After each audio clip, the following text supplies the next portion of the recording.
देखें, इस तरीके से अगर कोई बेटी सोच रही है ना कि हम अधिकार ले लेंगे, तो अधिकार नहीं ले सकती।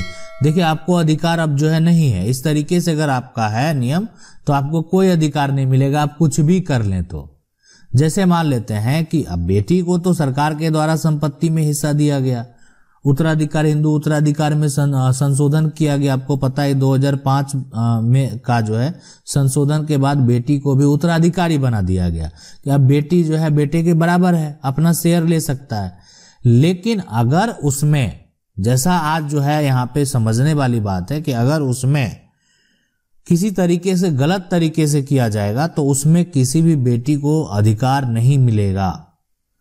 उनको वो नियम पता होना चाहिए। अब वो गलती पिता के द्वारा हो या गलती माता के द्वारा हो, अगर वो ये गलती करेंगे तो अधिकार नहीं मिलने वाला है। तो सबसे पहले इसको समझने का प्रयास करेंगे और इनका जो सवाल है वो भी देखने का प्रयास करेंगे। हमारे पिताजी के हम सिर्फ 4 बेटियां हैं और चारों शादीशुदा हैं। पिता की मृत्यु के बाद पूरी प्रॉपर्टी माँ के नाम हो गई है। कुछ दिन बीतने के बाद माँ ने चारों बेटियों 2014 में वसीयत कर दिया, लेकिन अब हम सबसे जो है यहाँ पे बड़ी बहन ने माँ का देखभाल किया और माँ की पूरी प्रॉपर्टी 2019 में वसीयत हमारे नाम पर जो कर दिया। माँ मरने के बाद पूरी प्रॉपर्टी हमारे नाम हो गई। हमारा तीनों बहनें को जब पता चला तो उन्होंने हमारे ऊपर मुकदमा कर दिया। क्या हम बहनों को जो है कोर्ट में हिस्सा देगा या सबसे बड़ी अकेले पूरी प्रॉपर्टी पाएंगे? पूरी जमीन खानदानी है। आपने जो लास्ट में ये लाइन लिख दिया ना, ये बहुत बड़ी चीज है। पूरी संपत्ति खानदानी है और यहाँ पे सबसे ठीक है, मुकदमा कर दिया है और मुकदमा है, लेकिन आप इसको समझ लें कि अगर जो है यहाँ पे खानदानी संपत्ति है, ठीक है, खानदानी संपत्ति है, तो खानदानी संपत्ति जब है तो यहाँ पे उस केस में जो पिता है, जो माता है, उसको वसीयत करने का अधिकार नहीं है। कैसे? वो वसीयत पहले वो अपना हिस्सा अलग करें। किससे? अपने बच्चों से। उसके बाद जो उनका हिस्सा बनता है, शेयर बनता है, वो किसी को दे सकते हैं, सब नहीं। तो ये समझना बेहद जरूरी है। तो ये केस में सीधी सी बात है, सभी बहनों को हिस्सा मिलेगा। माँ ने वसीयत कर दिया 2014 में तो या 2019 में, दोनों वसीयत का कोई मतलब ही नहीं बनता। माँ की अगर वो अर्जित संपत्ति है ना, तब यहाँ पे अगर आपको वसीयत 2019 में कर दिया ना, तो फिर उसके बाद कितना भी कोई बहन कुछ कर ले, वो नहीं कुछ कर सकती है। लेकिन अगर ये संपत्ति खानदानी है, पैतृक संपत्ति है, तो वो संपत्ति वापस ले सकती है। अगला सवाल है कि सर आपका अच्छा लगता है, आपने बहुत क्लियर एक्सप्लेन किया, फिर भी मेरा आपसे एक क्वेश्चन है कि हम लोग 5 भाई हैं, 4 बहनें हैं, पैतृक संपत्ति में शुरू से ही जो है यहाँ पे खसरा और जो केवल 5 भाइयों का नाम चढ़ा हुआ है। मेरे पिता ने जो है बहनों का कोई भी नाम अंकित नहीं करवाया। पिता की मृत्यु 2005 से पहले हुई है, तो इस केस में हम बहन को पैतृक संपत्ति का कोई हक बनता है या नहीं बनता? क्या भाई बहनों की जो है सहमति से प्रॉपर्टी बेच सकते हैं?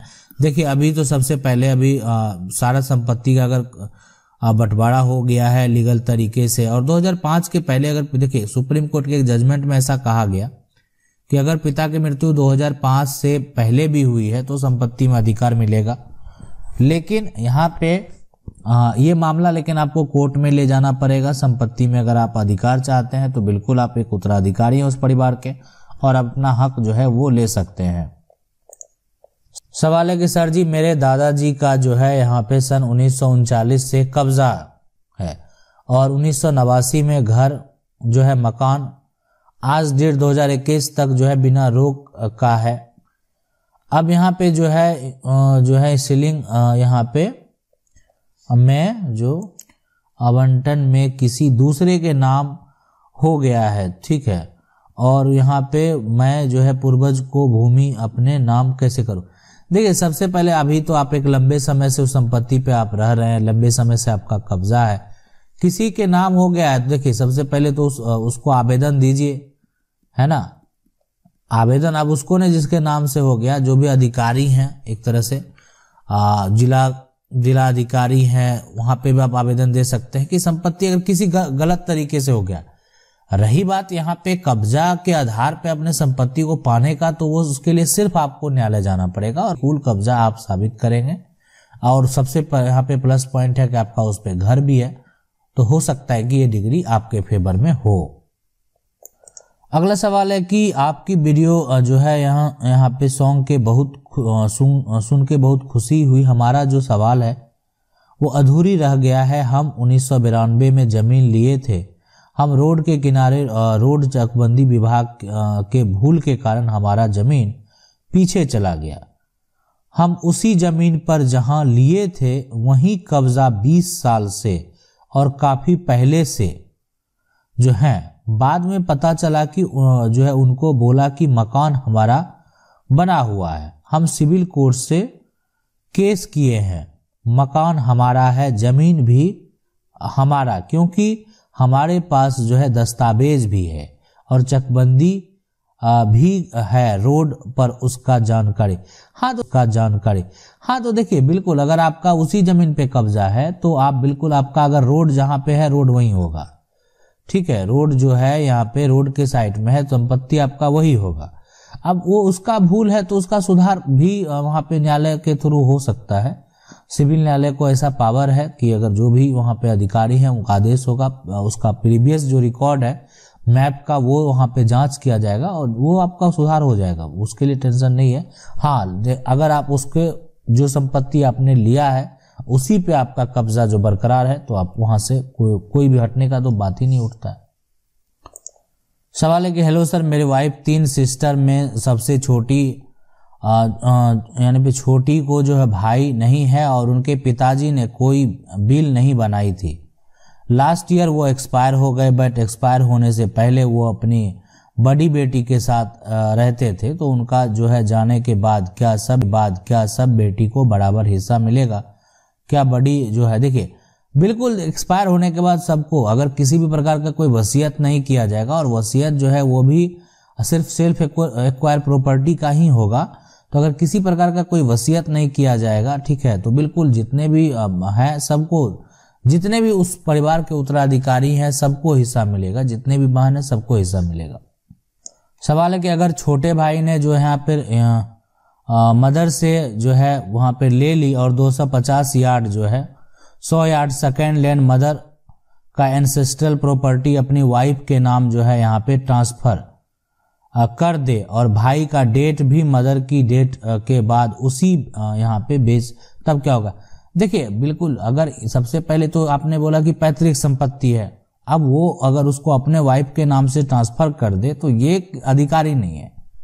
हाँ, लेकिन ये सारा प्रक्रिया को आप रद्द सिविल न्यायालय से, ठीक है। देखिए पैतृक संपत्ति में जो है अगर कोई ऐसा करता है तो वो गलत है, वैसा अधिकार किसी के पास नहीं है, वो नहीं कर सकता है।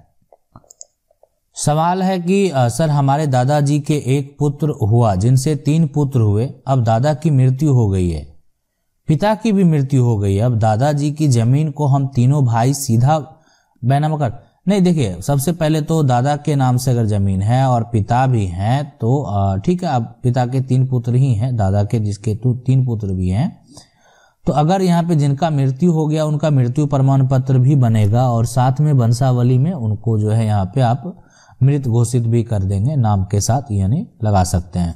उसके बाद जो बचेंगे, ठीक है, वो अपना अपना एक दस्तावेज आपका क्या हिस्सा है आपस में अगर एक बंटवारा करेंगे तो बंटवारा, नहीं तो एक साथ तीनों का नाम एक दस्तावेज पे दर्ज होगा। तो यहाँ पे लेकिन अलग कर लेंगे, ज्यादा ही रहेगा कि किसी प्रकार का उलझन नहीं होगा और अपना संपत्ति को आप अलग अलग करके और उस प्रक्रिया करने के बाद जो होता है ना वंशावली के साथ आप इसको ऑनलाइन करेंगे, अधिकारी के द्वारा वेरीफाई किया जाता है, जो वहाँ पे एक तरह से अंचल लेवल पे राजस्व के जो अधिकारी होते हैं उनके द्वारा वेरीफाई किया जाता है कि जो ये दस्तावेज है वो सही है कि नहीं। अगर ये दस्तावेज सही पाया जाता है उसके मतलब वो व्यक्ति जो है यानी उस परिवार से बिलोंग करता है, वंशावली में है और मृत्यु प्रमाण पत्र भी है, तो वो यानी वेरीफाई करने के बाद वो संपत्ति आपके नाम तभी ट्रांसफर होगा। तो इतना प्रक्रिया से आपको गुजरना होगा और ये सारा कर लेना बेहद जरूरी है, इसलिए कि जो दादा के नाम से, इसलिए कि परिवार बनेंगे, हो सकता है कि किन्हीं का मन बदल जाए, तो दादा के नाम से है तो जितने वंशज हैं उस संपत्ति को बेच सकते हैं। तो यहाँ पे बाद में उलझन पैदा होने से अच्छा है क्यों ना अभी संभल जाए। आशा करते हैं वीडियो अच्छा लगा होगा। वीडियो अच्छा लगा वीडियो को लाइक जरूर कर दें। चैनल को पहली बार देख रहे हैं सब्सक्राइब करके जो बेल आइकन है उसको जरूर दबा लें। मिलते हैं